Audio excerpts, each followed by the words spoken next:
నమస్తే. రాష్ట్రంలో రుణమాఫీకి సంబంధించి ఒక చర్చ నడుస్తూ ఉంది. ఒకవైపు రాజీనామా చేయాలంటూ కూడా ముఖ్యమంత్రి గారు అనుచిత వ్యాఖ్యలు చేశారు హరీశ్రావు పైన. ఇదే అంశం మనతో మాట్లాడడానికి బీఆర్ఎస్వి నాయకుడు చటారి దర్శరథ గారు ఉన్నారు. వారితో మాట్లాడి మరిన్ని విషయాలు తెలుసుకునే ప్రయత్నం అయితే చేద్దాం. చెప్పండి అన్న, ఎట్లా చూస్తారు? ఇలా రాజీనామా చేయాలంటారు హరీశ్రావు అని చెప్పి కూడా కొంతమంది అంటూ ఉన్నారు. అదేవిధంగా 2 లక్షల రుణమాఫీ కాలేదని చెప్పి కూడా కొంతమంది చెప్తా ఉన్నారు.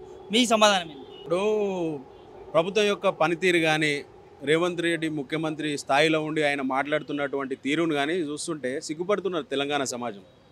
ఇటువంటివన్నీ మనం ముఖ్యమంత్రిని చేసుకున్నామా, ఈయన మన రాష్ట్రాన్ని నడిపేది, ఈయన మనకు లాభం చేసేది, మన సమస్యల పట్ల అడ్రస్ చేసేది అనేది సిగ్గుపడుతున్నారు ప్రజానీకం అంతా.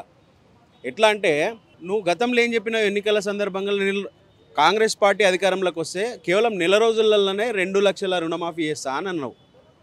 అప్పటికి చేయకపోతే అధికారంలోకి వచ్చినాక 2-3 నెలలు గడుస్తూ ఉన్నా అది చేయకపోతే హరీష్ రావు గారు రెస్పాండ్ అయ్యి మీరు పెట్టిన డెడ్లైన్ ఆగస్ట్ 15 వరకు చేసామన్నప్పుడు ఆయనే రెస్పాండ్ అయ్యి ఆగస్ట్ 15 వరకు చేయలేకపోతే నేను రాజీనామా చేస్తా, నీకు రాజీనామా చేస్తే దమ్మునా అనేసి ఆ రోజు హెచ్చరించాడు.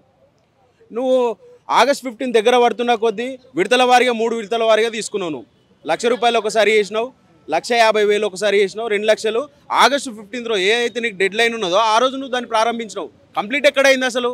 టెక్నికల్గా కూడా నువ్వు మాట్లాడిన దానికైనా 15 ఆగస్టు నాడు నువ్వు ప్రారంభిస్తే 2 లక్షల రుణమాఫీ ఎప్పుడు కంప్లీట్ అవుతుంది? అది దాని మీద ఏమన్నా ఉండాలి కదా క్లారిటీ. అసలు స్పష్టత లేని మాటలు మాట్లాడి జనాలను కన్ఫ్యూజ్ చేసి రాజకీయ లబ్ధి పొందుతున్నాడు తప్ప ఇంకోటి కాదు అది. ఇంకొక విషయం ఏంటంటే పూర్తి స్థాయిలో కూడా ₹1,00,000 మొదటి విడతలో నువ్వు ఇచ్చినటువంటి ₹1,00,000 రుణమాఫీ పూర్తి స్థాయిలో సంపూర్ణంగా అమలు కాలేదు. అది మీ Congress party MLA Palakurthi MLA Yashaswini Reddy మాట్లాడింది. 30 నుంచి 35% రైతులంతా ఇబ్బంది పడుతున్నారు, ₹1,00,000 రుణమాఫీ సంపూర్ణంగా అమలు కాలేదు అధ్యక్ష అనేసి ఆ రోజు అసెంబ్లీలో మాట్లాడింది. అంటే ప్రభుత్వం అంగీకరిస్తున్నది 30 నుంచి 35% రైతులకు ఇంకా రుణమాఫీ జరగలేదు అనేసి ప్రభుత్వం యాక్సెప్ట్ చేస్తున్నది. ఆ సోయి కూడా లేకుండా రైతు రుణమాఫీ మొత్తం మేము కంప్లీట్గా అమలు చేసినాం, అయిపోయింది, అది నువ్వు రాజీనామా చేయాలంటే ఇది ఎక్కడిది అసలు వాదన? తలాతోకలేని మాటలు కదా ఇవి. అంటే పూర్తి స్థాయిలో అమలు చేస్తానని చెప్పి చేయకుండా లాస్ట్ డేట్ వచ్చే వరకు నువ్వు లాస్ట్ విడత ఆ రోజు ప్రారంభిస్తే ఎప్పుడు కంప్లీట్ అవుతుంది? నువ్వు ఎప్పుడు రాజీనామా చేస్తావు? నువ్వు చేయాల్సినవి నువ్వు పట్టుకొచ్చి నువ్వు ఇచ్చినటువంటి హామీలు నీకు సోయి లేకుండా నువ్వు రాజకీయం చేసుకుంటా నువ్వు చేయాల్సింది పోయి ఈరోజు హరీష్ రావు నువ్వు రాజీనామా అయ్యి, కేటీఆర్ నువ్వు రాజీనామా అయ్యి అంటే ప్రజలను ప్రతిపక్షంలో కూర్చునబెట్టిరు.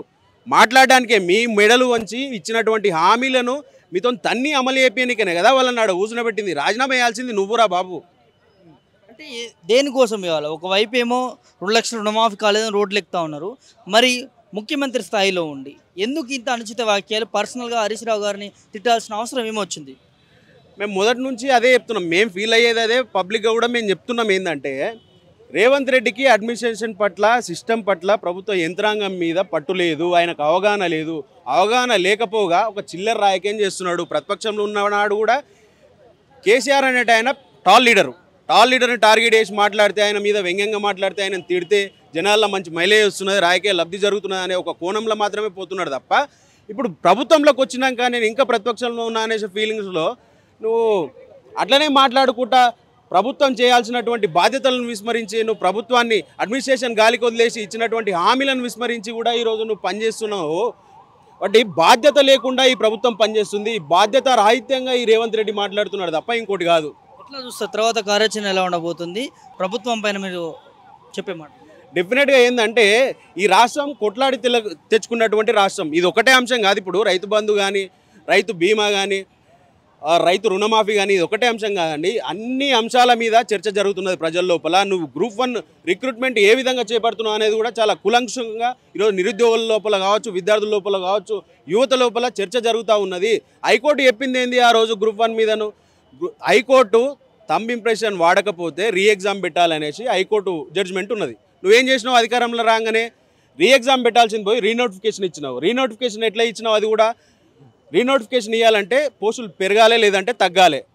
తూతూ మంత్రంగా 503 ఉన్నటువంటి పోస్టులను 60 పోస్టులు కలిపి 563 పోస్టులను చేసినావు ఆ రోజు. నువ్వు చేసి రీనోటిఫికేషన్ ఇచ్చినావు.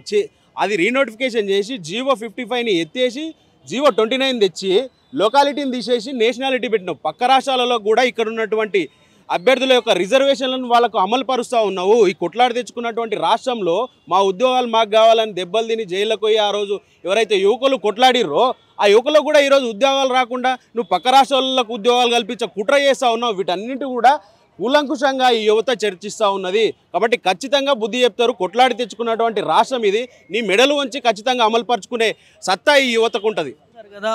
ఏదైతే రుణమాఫీ విషయంలో హరీష్ రావు పైన చేసినటువంటి వ్యాఖ్యలకి అలా బీఆర్ఎస్ అయితే తిప్పికొట్టే ప్రయత్నం అయితే చేస్తూ ఉంది. ఖచ్చితంగా ఏదైతే హరీష్ రావు గారు చేసినటువంటి సవాల్ ఏదైతే ఉందో 6 సంక్షేమ పథకాలు 13 అంశాలు ఏవైతే ఉన్నాయో అవి వాటితో పాటు ఏకకాలంలో 2 లక్షల రుణమాఫీ ఇవి చేస్తే ఖచ్చితంగా రాజీనామా చేసుకుంటా ఎమ్మెల్యే పదవికి అని చెప్పి కూడా హరీష్ రావు గారు ఆనాడు సవాల్ విసిరారు. మరి ఇవాళ ముఖ్యమంత్రి గారు చెప్పినటువంటి వ్యాఖ్యలు ఏవైతే ఉన్నాయో 2 లక్షల రుణమాఫీ మేము చేసేసినాం, హరీష్ రావు గారు రాజీనామా చేయాలంటూ ముఖ్యమంత్రి గారు చెప్తా ఉన్నారు. ఇది దేనికి పొంతన లేకుండా ఉన్నది. ముఖ్యమంత్రి గారు స్థాయిలో ఉండి ఈ విధంగా అన్పార్లమెంటరీ లాంగ్వేజ్ యూజ్ చేస్తూ ఈ విధంగా మాట్లాడడం అనే దానిపైన బీఆర్ఎస్ అయితే ఖచ్చితంగా ఖండిస్తూ ఉంది. మరి చూడాలి ఇది ఎంతవరకు మళ్ళీ ముందుకు పోతా ఉంటుంది. తగులుకొని ఖచ్చితంగా దీన్ని ముందుకు తీసుకెళ్లి ఖచ్చితంగా ముఖ్యమంత్రి గారు బుద్ధి చెప్పే విధంగా కూడా చర్యలు తీసుకుంటామని చెప్పి కూడా బీఆర్ఎస్ నాయకులు చెప్తున్న పరిస్థితి కనిపిస్తూ ఉంది.